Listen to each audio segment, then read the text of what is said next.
solving number 2.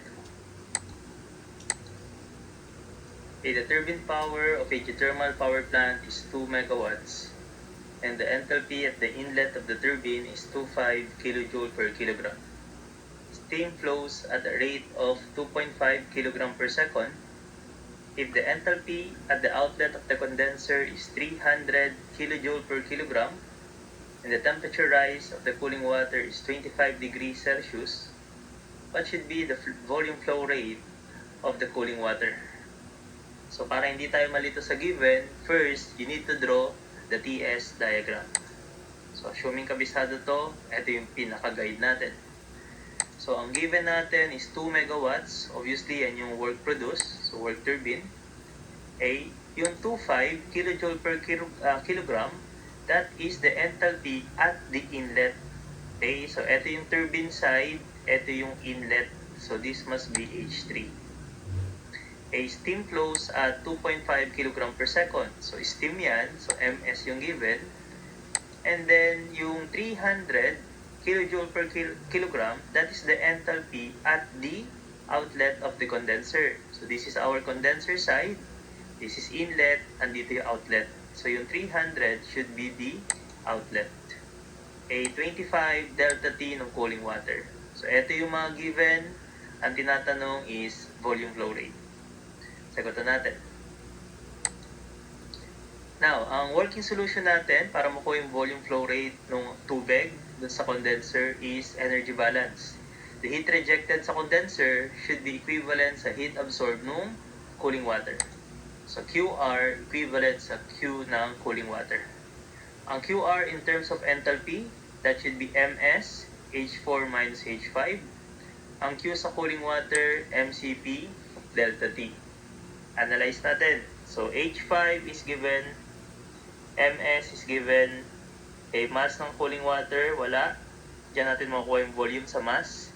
CP constant, delta T given. Okay. So, kailangan mo na lang is H4. Kasi pag meron kang H4, makuha yung mass. After makuha yung mass, makuha na rin yung volume. Okay. So, by the way, alam natin na ang density is mass over volume. So, pag kailangan mo ng mass flow rate, that is density multiply sa volume. So, yun yung ipapalit ko dito sa ating mass. So, okay na rin yung mass ko. So, para makuha si H4, gamitin natin work ng turbine. So, work ng turbine. Okay, this is MS, delta H. Ang delta H natin sa turbine side, nandito. So, this is H3 minus H4. So, titingnan nyo yung mga given. Meron tayo work ng turbine, mass, H3. So, masasolve na rin yung H4. Okay, and then we're done. So, substitution na lang. So, work ng turbine should be equivalent sa 2,000 kilowatts. So, kailangan naka-kilowatts. Mass is 2.5. H3 is 2.5 minus H4. Okay, shift solve. Makukuha natin si H4 dito. Okay, so 2,000. Okay, 2.5. 2.5 minus H4. Okay, shift solve. Okay, lumalabas ang H4 natin is 1,700 kilojoule per kilogram. Okay, now, since meron na tayong H4, pwede na natin makuha yung volume. So, diretso na tayo sa volume. Okay, so you have, ito na yung gagamitin natin formula. Okay, mass ng steam is 2.5 kg per second. Okay, ang H4 is 1.7. Ang H5 is 300. Is equivalent sa, okay, ang mass natin, ang formula ng mass is density multiply sa volume. So, density ng tubig is 1,000. Multiply natin ng volume flow rate. Okay, ang CP ng tubig is 4.187. Okay, constant yon. At ang delta T natin is 25. Okay, shift solve, makuha natin yung volume flow rate. Kaya lang kung nag-unit analysis kayo, yung sagot dito is meter cube per second. Okay, ang kailangan natin per hour. So yung makukuha sagot natin dyan, i-multiply pa natin ng 3,600 para yung final answer, meter cube per hour. So yun yung pinaka magiging proseso. Okay, so 2.517 less 300, okay, equivalent sa density ng water is 1,000. Okay, eto yung nawawala, volume flow rate. CP ng tubig sa SI, 4.187, and then 25 in delta T. Shift solve, makukuha natin yung volume flow rate. So this is 0.3343.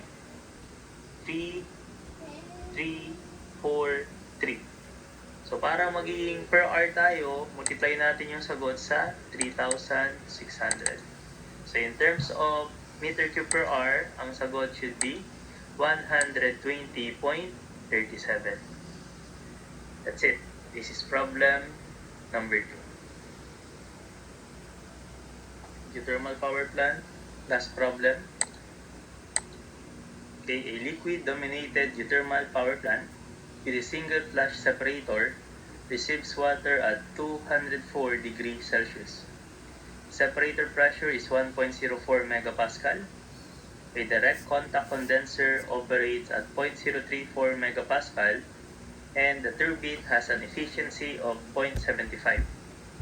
For a cycle output of 50 megawatts, what is the mass flow rate of the well water in kilogram per seconds? So nagbigay ng steam properties. So hindi na natin hanapin yung mga enthalpies from the steam table. Given na yan, ika-calculate na lang. And then, ang gawin na lang natin is, i-isolate na lang natin yung given correctly. Okay? So ito yung schematic diagram niya. Okay? Kung i-drawing nyo. Pero mas maganda kung TS diagram. Okay? So focus na lang tayo sa TS. Liquid dominated geothermal power plant. So andi dito yung point 1. Ay receives water at 204 degrees Celsius. So this is 204. Okay, papunta sa separator pressure. So ita-throttle mo siya hanggang ma-reach mo yung pressure ng separator, 1.04 megapascal. And then at this point, mag-expand yan isentropically hanggang ma-reach yung condenser pressure na 0.034 megapascal. Nagbigay ng efficiency ng turbine na 0.75. So ibig sabihin, yung 50 megawatts na to, this is the output or the actual work ng turbine. Kasi i-consider mo yung efficiency given. So yung 50 megawatts, that is work ng turbine actual. Ang tinatanong is yung mass ng well water. Pag sabing well water, ito yun, mass ng groundwater. So that's all for MG. Now, ang formulang gagamitin, pinaliwanag na natin na pag meron tayong work ng turbine actual, ang gagawin sa efficiency multiplier. So ito yung ating working solution. Analyze, work ng turbine given, efficiency ng turbine given, H3 pwedeng masolve, that is Hg sa 1.04. Ito, so meron tayong H3. Ang wala tayo is H4 tsaka Ms. Now, pinaliwanag ko na kanina sa mga previous problem na yung mass ng steam pwede masolve using quality 2 multiply sa mg. So, pag simplify ko yung equation, magiging ganito. So, yung mass ng steam, pinalitan ng x2 multiply sa mg. So, kunin ko muna yung x2 kasi wala pa tayong x2. Now, ang gagawin natin, mag-caltech na lang siguro. So, for x2, okay, mag-mode 3.2 na lang tayo. So, mode 3.2. Okay, ang ating point 2 nandito. So, ang tinitingnan 1.04. So, at 1.04 megapascal. Okay, so substitution tayo ng data. So, ang ilalagay dito is yung given tsaka required. Okay, gusto nating makuha yung quality. So, dito ko lalagay yung mga quality. Tapos, ang meron tayo, relationship ng 1 to 2. So, ang relationship ng 1 to 2 ay throttling. So, constant enthalpy. So, partner-partner lang. So, dito ilalagay ko si HF. Dito si HG. Again, ang tinitingnan 1.04. Okay, ang quality sa HF 0, ang quality sa HG 1. And then once ma-input mo yan, pwede nyo i-press yung AC. And then gusto mo makuha si X2. So para makuha si X2, ang kapartner niya si H2. So ang pipindutin mo dito is H2Y hat. Pag pinindot nyo yung H2Y hat, lalabas na si X2. Okay, paano makuha si H2? Okay, si H2 is equivalent sa H1 kasi nga throttling process. Equivalent sa H1, which is the enthalpy at 0.1. So ang 0.1 is 204 degrees Celsius. So ito yun. Yan yun. So this is H1, which is also equivalent sa H2. So yung process natin, very simple, pinaliwanag kanina sa concept. Pindutin na lang natin yung mga data. So you have mode 3, 2, okay, ang HF natin sa 1.04, ito yung 1.04, 77, 0.38. So 770.38. Tapos ang HG natin sa 1.04 is this, 2779.6. 2779.6. Okay. Nandito yung mga quality. So 0 and then 1. Okay. Na-input na yung data. Press AC. Tapos pindutin natin yung H2Y hat. So ang H2 equivalent sa H1, equivalent dito. So 870.51 Y hat. So shift 155. Okay. Lalabas na dapat yung quality. So ang quality natin at 0.2 should be 0.04984. So we have our quality. Now, isa na lang nawawala dito, H4 na lang. Next.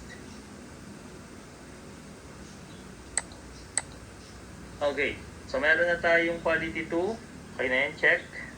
Okay, work ng turbine actual, check. Mass ng groundwater, nawawala. Okay, H3. Okay, para makuha si H3, so ito yung H3 natin. So obviously, ang H3 is Hg at 1.04 megapascal. So ito yun. Okay, andito si H3. So check na rin natin to.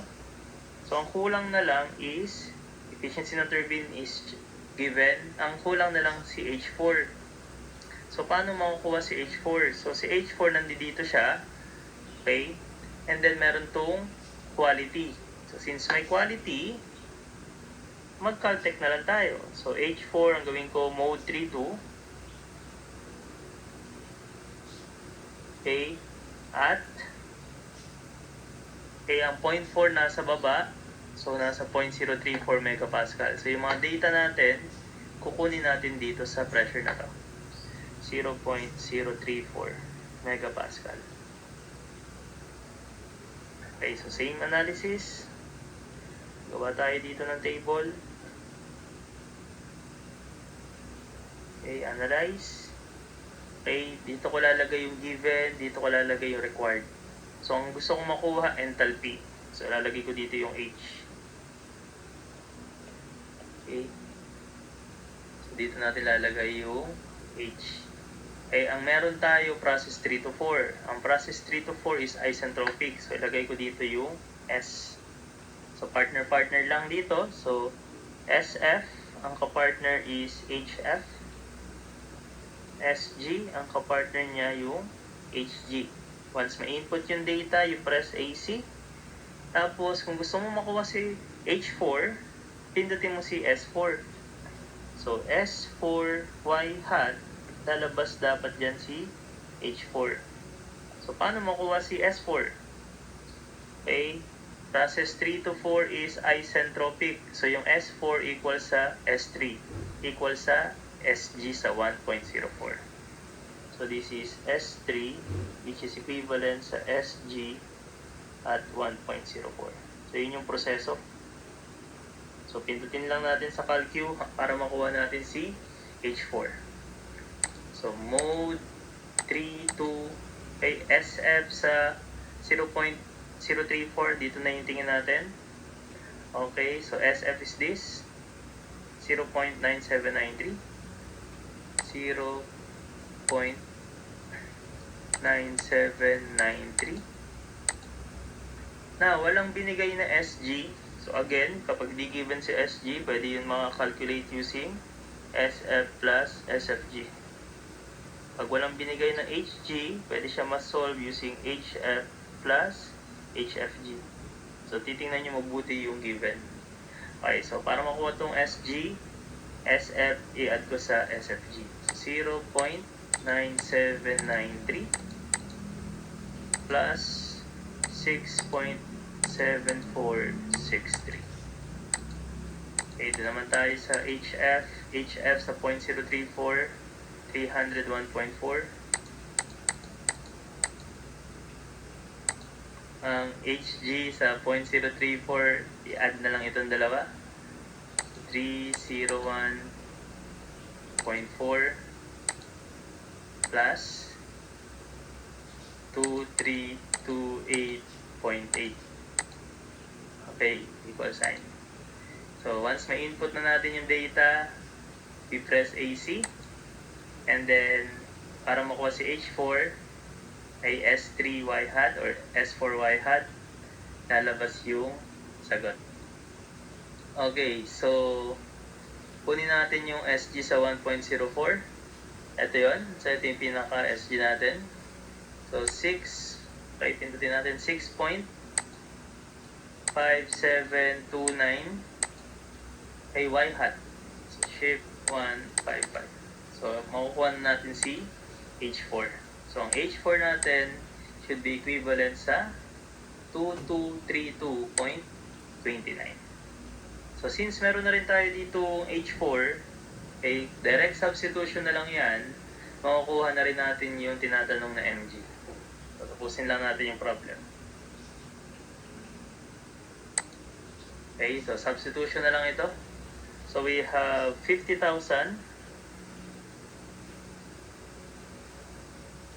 Quality 2, na-solve naman natin na 0.04984. mg yung nawawala. Okay, yung H3 natin is 2779.6 multiply sa H4 na 2232.29 times efficiency ng turbine is 0.75. Okay, one unknown, one equation na lang naman to. So, makuha na natin yung mg. So, this is, shift solve tayo. Balik lang ako sa mode 1. So, 50,000. 0.04984. Okay, nawawala yung mg. 2779.6 minus 2232.29 and efficiency is 0.75. Okay, shift solve, and then ang mass ng groundwater should be 2443.978. We always choose the best answer. Yung malapit sa board exam is 2444. Okay, so 2444 kilogram per seconds. Okay, so this is geothermal power plant. Okay, hindi siya ganun ka-difficult basta nakapag-practice na tayo ng steam power plant. Tandaan yung TS diagram, this is your guide, and then analyze and practice. That's all. God bless.